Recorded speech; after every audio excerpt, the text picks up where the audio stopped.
Hello बच्चों, सभी का स्वागत है आपके अपने यूट्यूब चैनल कंपोस्टर पर। आई होप क्या सभी अच्छे होंगे और एग्जाम की बाकी सब्जेक्ट्स की जो तैयारी है वो भी काफी अच्छे से चल रही होगी। तो हिंदी का पेपर आप सभी का बहुत अच्छा गया। आप लोगों के कमेंट्स जो पढ़ करके लगा कि हाँ, आप लोग सच में बहुत ज्यादा मेहनत कर रहे हैं। तो अब नेक्स्ट जो पेपर है आप लोगों का मैथ का पेपर होना है, जो कि 27 तारीख को है। ज्यादा दिन का समय नहीं मिला, मात्र 2 दिन का बीच में आपको गैप देखने को मिला है। तो इन्हीं 2 दिनों में आप लोगों ने पूरी जो मैथ है वो निचोड़ करके रख देनी है, बहुत अच्छे से तैयारी कर लेनी है। तो सारे जो टॉपिक वाइज आपकी इंपॉर्टेंट क्वेश्चंस की वीडियो है मैथ की, वो भी बच्चों आपकी लगातार देखने को मिलने वाली है।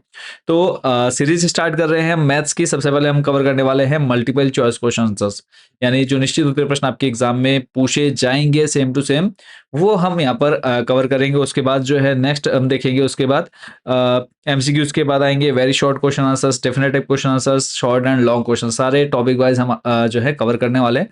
तो इस वीडियो के लास्ट तक बने रहना है और सारे क्वेश्चंस को बहुत अच्छे से प्रिपेयर कर लेना है। तो करते हैं सीधा एमसीक्यूज स्टार्ट। और सभी बच्चों को ऑल द बेस्ट मैथ्स के पेपर के लिए।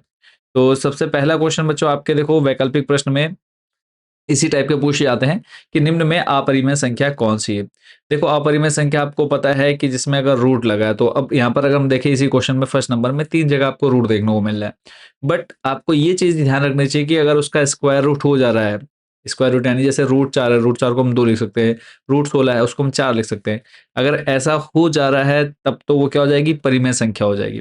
देखो, पहला ऑप्शन गलत है, दूसरा सही है बिल्कुल अपरिमेय संख्या, तीसरा क्यों नहीं होगा।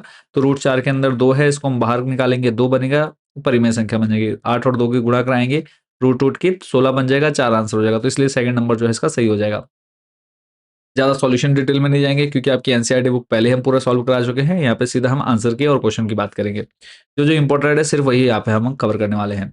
अगला है निम्न में अपरिमेय संख्या बतानी है। तो इसमें देखो जो अपरिमेय संख्या हो जाएगी, ऑप्शन नंबर ए जो है बच्चों बिल्कुल सही हो जाएगा, रूट 3। नेक्स्ट क्वेश्चन है निम्न में परिमेय संख्या बतानी है। तो इसका जो बी नंबर है बच्चों वो सही हो जाएगा, परिमेय बतानी है रेशनल नंबर, रूट 4 सही आंसर हो जाएगा। अगला जो क्वेश्चन देखना है, सिर्फ इंपॉर्टेंट देखना है तो हमारे पास बहुत, अगर आपके पास टाइम रहेगा बाकी भी आप लोग कवर कर सकते हैं, अदरवाइज सिर्फ इंपॉर्टेंट यहाँ पर हम लेकर के चलने वाले हैं।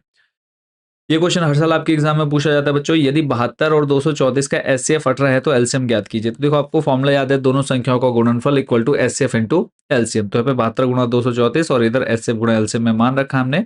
एचसीएफ का क्रॉस मल्टीप्लाई करा करके आंसर आ गया हमारा 936, 936 का सही आंसर है। चलेंगे लेकर के आपको नेक्स्ट इंपॉर्टेंट क्वेश्चन पर, जो आपकी इंपॉर्टेंट बनेगा बच्चों वो हमें आपको आपको बताते हुए चलेंगे। तो अगला जो क्वेश्चन रहेगा वो आप सामने स्क्रीन पर देख पा रहे हैं कि द्विघात बहुपद की घात कितनी होती है। यानी कोई क्वाड्रेटिक इक्वेशन है, उसकी आपको द्विघात बहुपद की घात बतानी है। तो द्विघात है तो द्विघात की जो घात होगी द्विघात बहुपद की, तो इसका आंसर जो है सी नंबर सही हो जाएगा, 2 इसका बिल्कुल करेक्ट आंसर है। नेक्स्ट क्वेश्चन पर चलेंगे। अब यहाँ पे आपसे पूछा है पी एक्स का ग्राफ दिया गया है, पी एक्स के शून्यकों की संख्या ज्ञात कीजिए। अब एक्स वाली लाइन पर जो है कट हो रहा है कितनी, 2 जगह। तो इसका जो सही आंसर है ऑप्शन नंबर ए बच्चों बिल्कुल करेक्ट हो जाएगा। नेक्स्ट क्वेश्चन है बहुपद एक्स स्क्वायर -3 के शून्यंकों का योगफल ज्ञात करना है। योगफल का फॉर्मूला बच्चों आपको होता है माइनस का बी अपॉन ए होता है। आप इस समीकरण को कंपेयर कर लेंगे a x square plus b x plus c से, तो वहां से आपको ए बी सी का मान मिलेगा और उस ए बी सी में से आपको बी और ए का मान रख करके आंसर निकालना। तो 0 इसका सही आंसर हो जाएगा, यानी option number A. Next question है शून्यंकों का गुणनफल। गुणनफल का फॉर्मूला बच्चों क्या होता है, सी अपॉन में ए। सी का मान यहाँ पे कितना है 10, ए का मान है इधर 1। तो जब हम सी बट्टे ए करेंगे यानी 10/1, यानी इसका सही आंसर हो जाएगा ऑप्शन नंबर सी। चलेंगे लेकर को आपके नेक्स्ट इंपॉर्टेंट क्वेश्चन पर। यहाँ पर है यदि बहुपद एक्स स्क्वायर -3 के एक्स प्लस 4 के का एक शून्यक दूसरे शून्यक का दुगुना है तो के का मान बताइए। तो यहाँ पे आपको शून्यकों का योगफल का फॉर्मूला है माइनस का बी अपॉन ए, उसमें जब आप मान रखेंगे तो ऐसे आपको और एक समीकरण बन जाएगा। फिर ऐसे गुणनफल वाले फॉर्मूले में वैल्यू रखेंगे सी अपॉन ए वाले में। तो यहाँ से आपको अल्फा इंटू बीटा या इंटू बी का मान मिल जाएगा और कल जब आप समीकरण 1 और समीकरण 2 को कंपेयर करेंगे तो के का मान कितना मिल जाएगा, 2। चलेंगे नेक्स्ट एंड इंपॉर्टेंट क्वेश्चन पर। जो भी आपके एक्सपेक्टेड क्वेश्चन रहेंगे वो मैं आपको यहाँ पर बताते हुए चल रहा हूँ। अगला क्वेश्चन है शून्यक -3 और 4 वाला द्विघात बहुपद कौन सा होगा। तो आपको पता है योगफल का फॉर्मूला जो है ए प्लस बी और गुणनफल का फॉर्मूला ए इंटू बी होता है। तो यहाँ से अल्फा प्लस बीटा और अल्फा इंटू बीटा का मान मिल गया। समीकरण होता है आपका बच्चों एक्स स्क्वायर माइनस का शून्यंकों का योगफल इंटू एक्स प्लस शून्यंकों का गुणनफल। तो यहाँ से आपका आंसर जो आ जाएगा क्या, x square upon two minus x upon two minus x, यानी सी नंबर जो है बिल्कुल सही हो जाएगा। अगला जो इंपॉर्टेंट क्वेश्चन रहेगा वैकल्पिक में, उसको देखते हुए चलते हैं यहाँ पे हम। तो इसमें यदि रैखिक समीकरणों का कोई युग्म संगत है तो इसके आलेख की रेखाएं कैसी होंगी? तो इसमें जो हो जाएगा सी नंबर बच्चों बिल्कुल सही होगा, प्रतिच्छेदी या संपाती होगी। अगला क्वेश्चन है, इस टाइप का जो क्वेश्चन है बच्चों आपके एग्जाम में नहीं बनेंगे, इसको हम स्किप करते हैं। अगला प्रश्न जो आपका इंपॉर्टेंट रहेगा वह है, यदि समीकरण युग्म 6x minus 3y plus 10 equal to 0 और kx minus Y minus 9 equal to 0 द्वारा निरूपित रेखाएं समानांतर हो तो k का मान बताइए। तो समानांतर रेखाओं का प्रतिबंध क्या है बच्चों, a upon A two equal to B one upon B two. तो जब आप इसमें मान रखेंगे समीकरण एक और दो का, तो ये कुछ आपकी वैल्यू देंगे क्या, k इज इक्वल टू आ जाएगा 2, तो बी वाला जो है इसका सही आंसर हो जाएगा। नेक्स्ट जो आपका इंपॉर्टेंट क्वेश्चन रहेगा बच्चों, उसको देखते हैं यहाँ पे। यहाँ पे आपको समीकरण दे रखा है 3x minus Y plus 8 equal to 0 और 6x minus R Y plus 16 equal to 0, तो आर का मान बताना है। अब यहाँ पे संपाती रेखा है, क्वेश्चन में बोलते हैं संपाती, संपाती में क्या होता है, तीनों इक्वल होते हैं। समीकरण में मान रखेंगे तो यहाँ पे पहला तीसरा और दूसरा तीसरे का जब मान लेंगे तो आपको आंसर मिल जाएगा, डी इज इक्वल, तो इसका जो सही आंसर हो जाएगा डी हो जाएगा। चलेंगे नेक्स्ट क्वेश्चन पर। सिर्फ इंपॉर्टेंट क्वेश्चन, यहाँ पे अगर आपके पास टाइम है, फिलहाल इतना टाइम अभी आप लोग के पास बचा नहीं कि आप कुछ एक्स्ट्रा कर सकें, तो सिर्फ रिवीजन करना है इन क्वेश्चंस का जो मैं आपको यहाँ पर बताते चल रहा हूँ। अगला क्वेश्चन है, यदि द्विघात समीकरण X square plus K X minus six equal to zero का एक मूल एक है तो के का मान क्या होगा? तो आपको पता है बी स्क्वायर माइनस फोर ए सी वाला फॉर्मूला, वैल्यू रखनी है और के का मान सीधा कितना मिलेगा, 5। चलेंगे नेक्स्ट क्वेश्चन पर। अगला क्वेश्चन है, यदि द्विघात समीकरण M X square plus three X plus two equal to zero में एक्स के मान दो या माइनस एक बट्टे दो हो तो एम का मान ज्ञात कीजिए। सिंपली क्या करना है, जो आपको समीकरण दे रखा वहां पे एक्स का मान अलग अलग करके रखना है, आंसर आपको मिल जाएगा क्या, एम का मान आ जाएगा माइनस का 2। नेक्स्ट क्वेश्चन, समीकरण दे रखा है 5 ब्रैकेट में x माइनस 5 फिर x प्लस 5 इक्वल टू 55 है। तो पहले आपने क्या करना है, इनकी जो सिंपल मल्टीप्लाई है वो कर लेनी है, एक द्विघात समीकरण बना लेना है। और जब आप इसको सॉल्व करेंगे तो x का मान कितना मिल जाएगा, प्लस माइनस 6, यानी ऑप्शन नंबर सी इसका बच्चों बिल्कुल सही हो जाएगा। चलते हैं अगले प्रश्न पर। अगला क्वेश्चन है, द्विघात समीकरण two X square minus four X plus three equal to zero का विविध कर क्या होगा? विविध कर का फॉर्मूला क्या है आपका, बी स्क्वायर माइनस फोर ए सी, और सिंपली आप उसमें ए बी सी का मान यहाँ से निकाल लेंगे, ए का मान 2, बी का मान माइनस 4 और सी का मान कितना है, 3। फॉर्मूले में वैल्यू रखेंगे, डी जो इसमें सही आंसर मिल जाएगा आपको कितना, माइनस का 8, यानी ऑप्शन नंबर जो डी है बच्चों वो बिल्कुल सही हो जाएगा। और अभी तक जिन बच्चों ने चैनल को सब्सक्राइब नहीं किया, सब्सक्राइब वाला बटन जरूर प्रेस कर दीजिएगा ताकि हम आप लोग के लिए और मेहनत करें और आप लोग के लिए और अच्छे से हर एक क्वेश्चन को डिफाइन करते चलें। नेक्स्ट क्वेश्चन है,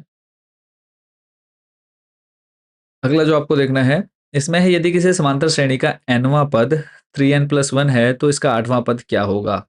एट्थ टर्म बताना है, n का मान सीधा क्या रखना है यहाँ पे 8, तो 8 गुणा 3 करेंगे 8 24, 24 प्लस 1 25, सीधा इसका आंसर है। ऐसे ही इससे मिलता जुलता क्वेश्चन अगर आ जाता है कि 2n प्लस वन है श्रेणी का 10वां पद, तो n की जगह 10 रखेंगे, 10 दूनी 20 प्लस 1 21, इसका सही आंसर हो जाएगा। अगला प्रश्न है, उस एपी का सार्वंतर क्या होगा जिसमें a18 माइनस a14 कितना दे रखा है, 32। तो अब देखो सिंपल सा क्वेश्चन है, a18 यानी इसके लिए फॉर्मूला बन जाएगा a प्लस 7d, फिर माइनस ब्रैकेट के अंदर बन जाएगा a प्लस 13d। जब ब्रैकेट ओपन करेंगे माइनस प्लस माइनस हो जाएगा तो a से a कट जाएगा, तो सीधा सीधा d का मान कितना मिल जाएगा, 8। अगले क्वेश्चन पर चलेंगे, समांतर श्रेणी 4 10 16 22 का अगला पद क्या होगा? तो देखो 1 2 3 4 देखा, पांचवा पद निकालना है, यहाँ से a का मान आपको मिल गया 4, डी का मान कितना है, 10 माइनस 4 करेंगे 6, तो 6 और 4, पांचवा पद निकालना है। तो सिंपली क्या करेंगे, फॉर्मूला में वैल्यू रख देंगे a प्लस 5d में, तो आंसर आ जाएगा कितना आपका 28। नेक्स्ट क्वेश्चन देख लेते हैं, इसमें आपको कहा है 16 12 8 4 यानी 16 12 8 4 के प्रथम 21 पदों का योगफल ज्ञात कीजिए, यानी n की वैल्यू 21 है, a आपकी दे रखी है 16 और d आपको दे रखा है यहाँ से 12 माइनस करेंगे 16 माइनस 4। ठीक है, ये वैल्यू जब आप इसमें रखेंगे तो आंसर आ जाएगा आपका कितना, 504 माइनस में। नेक्स्ट क्वेश्चन है, यदि दो त्रिभुज हो ए बी सी और पी क्यू आर में A B upon Q R equal to B C upon P R equal to C A upon P Q है, तो इनमें से आपकी क्या कंडीशन बिल्कुल एग्जैक्ट होनी चाहिए। तो जो आपको भुजाएं दे रखी है उसके अकॉर्डिंग आप यहाँ पे लिख लेंगे। और आपको पता है कि कोई भी दो भुजाएं आपस में क्या हैं, समरूप हैं, तो उनकी भुजाएं भी क्या होती है, समानुपातिक होती हैं। तो इसमें अगर हम बात करें सही आंसर की, तो सही आंसर होगा बच्चों ऑप्शन नंबर ए, यानी ट्राइंगल पी क्यू आर समरूप हो जाएगा, सिमिलर हो जाएगा त्रिभुज सी ए बी के। चलेंगे लेकर के नेक्स्ट इंपॉर्टेंट क्वेश्चन पर। अगला क्वेश्चन है, यदि त्रिभुज triangle A B C similar है पी क्यू आर में और एंगल ए 32 डिग्री है, एंगल आर 65 डिग्री है, तो एंगल बी की मेजरमेंट आपको बतानी है। तो अब आपको पता है अगर दो त्रिभुज आपस में सिमिलर समरूप हैं तो उनकी जो उसके संगत कोण होते हैं वो भी क्या होते हैं, बराबर होते हैं। तो angle A equal to angle P, angle B equal to angle Q और angle C equal to angle R हो जाएगा। जो हम इसको यहाँ पर कंपेयर करेंगे तो एंगल बी आपको मिल जाएगा 83 डिग्री। चलेंगे नेक्स्ट एंड इंपॉर्टेंट क्वेश्चन पर। अगला क्वेश्चन है, बिंदु आपको दे रखे हैं P -6,8 की मूल बिंदु से दूरी। देखो मूल बिंदु आपके x और y यानी 0,0 हो जाएंगे। तो यहाँ पे सिंपल आपको फॉर्मूला क्या लगा देना है, X square plus Y square. Value रखेंगे तो देखो 8 का स्क्वायर हो जाएगा 64, 6 का स्क्वायर हो जाएगा 36, तो आ जाएगा 100 रूट में, और रूट से बाहर निकालेंगे तो कितना आ जाएगा 10। सी नंबर इसका सही आंसर होगा। अगला क्वेश्चन है, बिंदु 0,5 और -5,0 के बीच की दूरी बताइए। अब यहाँ पे भी देखो x और y दे रखे हैं मूल बिंदु से, इसका सीधा सीधा क्वेश्चन बना देते हैं कि मूल बिंदु से दूरी बताओ। तो इसका सिंपल स्क्वायर कर दो, 5 का स्क्वायर 25, इधर 5 का स्क्वायर 25, 25 प्लस 25 हो जाएगा 50, 50 को रूट से बाहर निकालेंगे 5 रूट 2 इसका करेक्ट आंसर होगा। नेक्स्ट क्वेश्चन है, बिंदुओं 4,5 और 6,9 को मिलाने वाली रेखा के मध्य बिंदु के निर्देशांक क्या होंगे। तो मध्य बिंदु के निर्देशांक का फॉर्मूला बच्चों क्या होता है, x1 plus x2 upon 2, y1 plus y2 upon 2। x1 4, x2 6, y1 5, y2 9। मान रखा, सॉल्व किया, 5,7 इसका सही आंसर है। अगला जो क्वेश्चन है उस पर लेकर के चलेंगे आपको। ये इंपॉर्टेंट रहेगा, बिंदु आपको दे रखे हैं ए, 2, -3 और 5,6 को जोड़ने वाला रेखाखंड x अक्ष से किस अनुपात में विभाजित करेगा। अब आपको पता है x अक्ष पर y का मान क्या होता है, 0। तो मैं यहाँ पे सिंपल y वाला फॉर्मूला लगा लेंगे। आपको x1 y1 दे रखा है, x2 y2 दे रखा है, m1 m2 निकालना है। तो y वाला फॉर्मूला क्या है, y इज इक्वल टू हो जाएगा, विभाजन सूत्र जो है m1 y2 plus m2 y1 upon में m1 प्लस m2, और इधर इक्वल में y रहेगा, y का मान 0, क्रॉस मल्टीप्लाई करेंगे तो सिंपली इसका आंसर आ जाएगा। चलेंगे लेकर के आपको नेक्स्ट अगले प्रश्न पर। क्वेश्चन है आपका, sine A is equal to 1/2 तो कॉस ए का मान बताइए। अब आपको क्या करना है, साइन ए जो होता है आपको फॉर्मूले याद होना चाहिए, sine cos tan cos X sec cot, या फिर सीधा सीधा आप क्या बोल सकते हैं कि साइन बराबर क्या होता है, लंब बट्टे कर्ण। लाल बट्टे कक्का आपने याद किया होगा, है ना। तो साइन वहां से आपको क्या दे रखा है, लंब और कर्ण दे रखा है, आधार निकाल लेंगे पाइथागोरस प्रमेय का यूज करके, तो डायरेक्टली क्या आ जाएगा बच्चों, इसका आंसर आ जाएगा। चलेंगे नेक्स्ट क्वेश्चन पर। और अगला जो क्वेश्चन है, देखो यहाँ पे इन्होंने क्या कर रखा है, दूसरे मेथड से कर रखा है, बट आप जो करेंगे पाइथागोरस प्रमेय से इसको आप सॉल्व कर सकते हैं। अगला प्रश्न है, tan a बराबर 4/3 4/3 है, sec a का मान बताना है। तो सिंपली आपको पता है sec स्क्वायर a इक्वल होता है 1 प्लस tan स्क्वायर है। तो यहाँ पे tan a का मान दे रखा है, tan a का मान 4/3, स्क्वायर करेंगे, सॉल्व करेंगे, sec आ जाएगा 5/3। नेक्स्ट क्वेश्चन है, tan a इक्वल टू दे रखा है 2/5, तो 1 माइनस कॉस स्क्वायर है अपॉन में 1 माइनस साइन स्क्वायर है। अब आपको पता है 1 minus cos square equal to होता है साइन स्क्वायर है, और 1 माइनस साइन स्क्वायर होता है आपका कॉस स्क्वायर ए। तो साइन अपन कॉस क्या होता है, tan स्क्वायर है, और tan ए का मान दे रखा है 2/5, स्क्वायर करके आंसर आ जाएगा। अगला है 2 tan 30 अपन में 1 प्लस tan स्क्वायर 30। tan 30 का मान बच्चों कितना, 1/√3। तो 2 इंटू 1/√3 यानी 2/√3 ऊपर आ जाएगा, और नीचे आ जाएगा आपका 1 प्लस 1/√3। तो जब इसका स्क्वायर करेंगे तो कुछ कैलकुलेशन करके आपके सामने √3/2 यानी साइन 60 की वैल्यू होती है। चार ऑप्शन में से डी नंबर आपका बिल्कुल सही हो जाएगा। चलते हैं लेकर के आपको नेक्स्ट क्वेश्चन पर, और सारे यहाँ पर आपको इंपॉर्टेंट क्वेश्चन बच्चों देखने को मिल रहे हैं। अगला प्रश्न है, sine square 30 plus 3 tan square 60 minus cos square 45। अब आपके यहाँ पे साइन 30 tan 60 और कॉस 45 के मान आपको पता होने चाहिए। तो साइन 30 का मान होता है 1/2, tan 60 का मान होता है √3 और cos 45 का मान होता है 1/√3। सिंपल मान रखने हैं, सॉल्व कर देना है। ऐसे ही cos square A plus sine square is equal to कितना होता है 1, और सामने 8 आपका ब्रैकेट के बाहर है, तो 8 इंटू 1 आ जाएगा आंसर आपका कितना 8। अगला प्रश्न है sine square theta plus 1/1 plus tan square theta का मान कितना होगा। तो इसको देखो आप लोग तोड़ सकते हैं। 1 plus tan square theta is equal to क्या होता है sec स्क्वायर थीटा होता है। तो 1/sec क्या होता है cos स्क्वायर थीटा होता है। तो sine square plus cos square क्या हो जाएगा 1 हो जाएगा। अगला प्रश्न है sec a plus tan a bracket के बाहर 1 माइनस साइन a। तो इसको आप सिंपली सॉल्व कर सकते हैं। sec को लिख सकते हैं 1/cos, tan को sin/cos और इसको वैसे रह दिया। एलसीएम लेकर के सॉल्व करेंगे, ऊपर बन जाएगा 1 प्लस साइन ए, इधर 1 माइनस साइन ए ऑलरेडी ब्रैकेट के बाहर है, तो ए प्लस बी ए माइनस बी का फॉर्मूला लगाएंगे ए स्क्वायर माइनस बी स्क्वायर। तो सॉल्व करेंगे 1 माइनस साइन स्क्वायर को कॉस स्क्वायर ए आ जाएगा, कॉस से कॉस कट हो जाएगा, बचेगा कॉस ए। नेक्स्ट क्वेश्चन पर जो आपका एक्सपेक्टेड क्वेश्चन रहेंगे, ये जो है आपके शॉर्ट में भी वहां पे हम आपको कवर कराएंगे, तो इधर आपको यहाँ पर इसको ज़्यादा समझने की जरूरत नहीं है इन टाइप के क्वेश्चन को, क्योंकि एमसीक्यूज में बच्चों आपका पूछे नहीं जाते हैं चैप्टर 9 से। ये इंपॉर्टेंट रहेगा, 101% बच्चों बनेगा ही बनेगा कि वृत्त के एक बिंदु पर कितनी स्पर्शरेखाएं हो सकती हैं, या फिर वृत्त पर स्थित किसी बिंदु पर वृत्त की कितनी स्पर्शरेखाएं हो सकती हैं। तो सिंपल सा आंसर है कि एक। कितनी हो सकती हैं, एक इसका सही आंसर है। फिर अगला जो क्वेश्चन देखना है कि वृत्त के बाहर स्थित किसी बिंदु से वृत्त पर खींची जा सकने वाली स्पर्श रेखाओं की संख्या कितनी होती है। तो इसका आंसर बच्चों हो जाएगा सही क्या, सी नंबर, यानी 2 स्पर्श रेखाएं खींची जा सकती हैं। अगला क्वेश्चन देखेंगे, जो जो इंपॉर्टेंट है सिर्फ वही बच्चों यहाँ पे हम कवर करें, क्योंकि ज्यादा समय अब आप लोग के पास बचा नहीं है पूरा डिटेल में पढ़ने का। क्वेश्चन है त्रिज्या आर वाले वृत्त के उस त्रिज्या खंड का क्षेत्रफल जिसका कोण अल्फा यानी डिग्री में दे रखा है। तो त्रिज्या खंड का फॉर्मूला आपको पता है, theta upon 360 pi are square होता है। क्या होता है, theta upon 360 pi are square. यहाँ पे डी वाला जो है बच्चों बिल्कुल करेक्ट आंसर हो जाएगा। चलेंगे नेक्स्ट क्वेश्चन पर। त्रिज्या 14 सेंटीमीटर वाले एक वृत्त के त्रिज्या खंड जिसका केंद्रीय कोण 90 डिग्री है की संगत चाप की लंबाई क्या होगी। तो फॉर्मूला आपको पता है, पहले आप थीटा अपॉन 3 चाप की लंबाई निकालनी है अगर, तो theta upon 360 into 2 pi R. R का मान आपको दे रखा है, थीटा दे रखा है, सिंपल वैल्यू रखो, सॉल्व करो, आंसर आ जाएगा। ऐसे ही ये थर्ड नंबर भी सेम टू सेम मिलता जुलता है। त्रिज्या खंड का क्षेत्रफल निकालना है, formula theta upon 360 pi are square. और क्वेश्चन में ही आपको थीटा भी दे रखा है और आर का मान भी दे रखा है। अगला जो क्वेश्चन है उसको हम देखेंगे, जो आपके इंपॉर्टेंट रहेंगे, सिर्फ वही क्वेश्चन कवर कराऊंगा यहाँ पर, फालतू कुछ नहीं करना, टाइम वेस्ट बिल्कुल नहीं कराना है ना। तो सिर्फ जो आएगा वही हम यहाँ पर देखते हुए चलेंगे। इसको आप देख लीजिए, एक ठोस अर्धगोले जिसका व्यास d है का संपूर्ण पृष्ठीय क्षेत्रफल क्या होगा।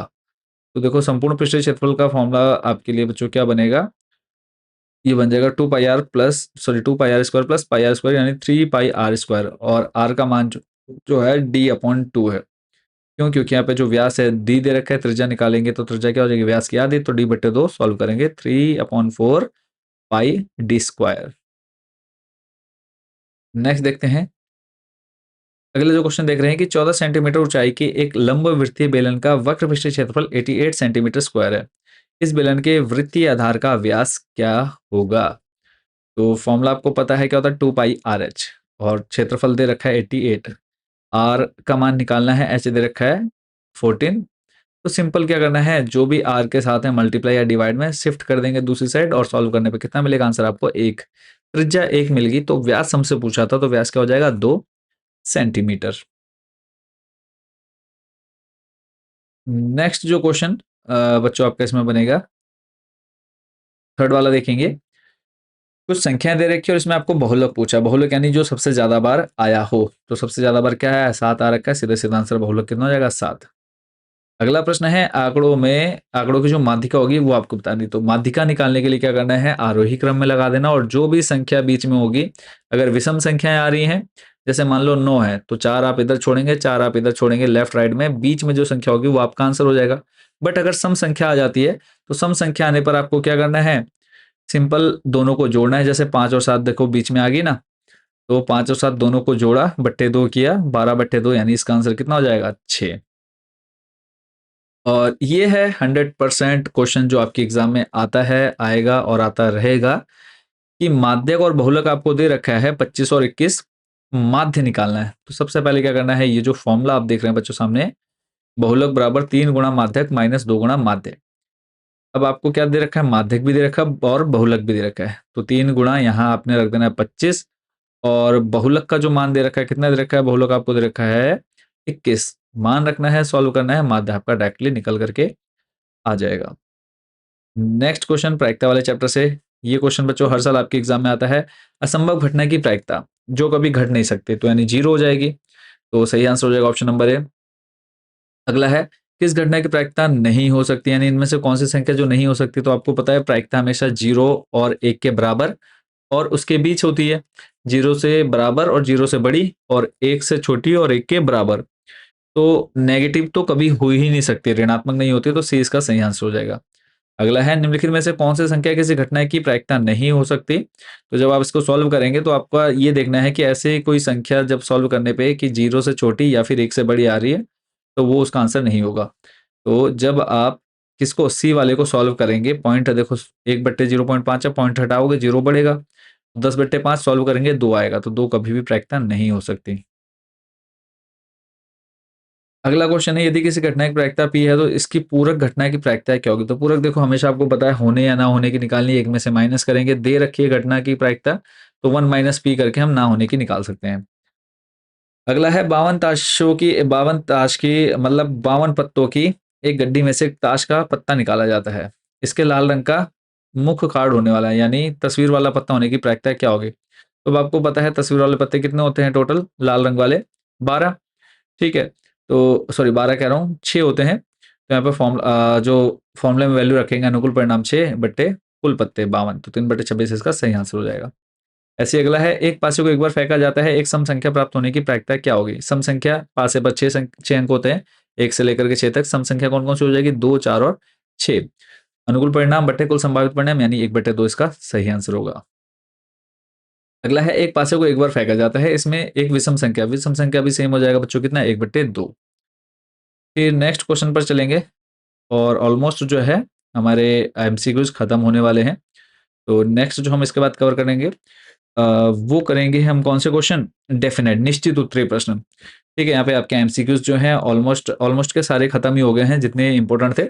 तो आई होप कि इन सभी क्वेश्चंस को आप लोग इनमें से कई क्वेश्चंस ऐसे होंगे जो आप पहले से कर चुके होंगे या आते होंगे, कोई क्वेश्चन ऐसे होंगे जो आपको नहीं आते थे, तो उनको भी आप लोगों ने अच्छे से प्रैक्टिस कर लेना है। तो नेक्स्ट जो करेंगे हम निश्चित उत्तरीय प्रश्न कवर करेंगे। बाकी अभी तक जिन बच्चों ने चैनल को सब्सक्राइब नहीं किया, जल्दी से सब्सक्राइब वाला बटन प्रेस कर दो। और जो भी बच्चे मोस्ट इंपोर्टेंट क्वेश्चंस की पीडीएफ परचेज करना चाहते हैं, तो मैं आप लोग को बता दूं यहाँ पर जल्दी से, हर साल हम आप लोग के लिए मोस्ट इंपोर्टेंट क्वेश्चंस की पीडीएफ तैयार करते हैं। और हिंदी में भी आपको पता है कि लगभग जो है 80 से 90% क्वेश्चन जो है सेम टू सेम देखने को मिले थे। तो यह स्क्रीन पर आप लोग हमारा व्हाट्सएप नंबर देख पा रहे होंगे, और इस नंबर पर जो है आपने सिंपली मैसेज करना है, और आपको जिस भी सब्जेक्ट के इंपॉर्टेंट क्वेश्चन चाहिए होंगे वो आप लोग परचेज कर सकते हैं। ये हमारा व्हाट्सएप नंबर है, इस नंबर पर कांटेक्ट करके आप लोग मोस्ट इंपोर्टेंट क्वेश्चंस की पीडीएफ बच्चों परचेज कर सकते हैं। तो नेक्स्ट वीडियो में हम कवर करेंगे आपके निश्चित उत्तरीय प्रश्न, चाहे आप हिंदी मीडियम से इंग्लिश मीडियम से, सभी जो है सब्जेक्ट्स के इंपॉर्टेंट क्वेश्चंस अवेलेबल है। जो भी आप लेना चाहते हैं इनमें से आप लोग इजीली इस नंबर पर कांटेक्ट करके इंपॉर्टेंट क्वेश्चंस की पीडीएफ परचेज कर सकते हैं। तैयारी करते रहिए, और आपके इन 2 दिनों के अंदर अंदर जो कंप्लीट मैथ्स के सभी इंपॉर्टेंट क्वेश्चन हम आप लोग को कवर कराएंगे। और मैथ्स में भी गारंटी है आप लोग बहुत अच्छा स्कोर करेंगे। सही बच्चों को मैथ्स के पेपर के लिए भी शुभकामनाएं। ऑल द बेस्ट, अच्छे से तैयारी करते रहिए। मिलते हैं नेक्स्ट वीडियो में निश्चित उत्तरीय प्रश्नों के इंपॉर्टेंट क्वेश्चन के साथ। Thank you so much for watching this video.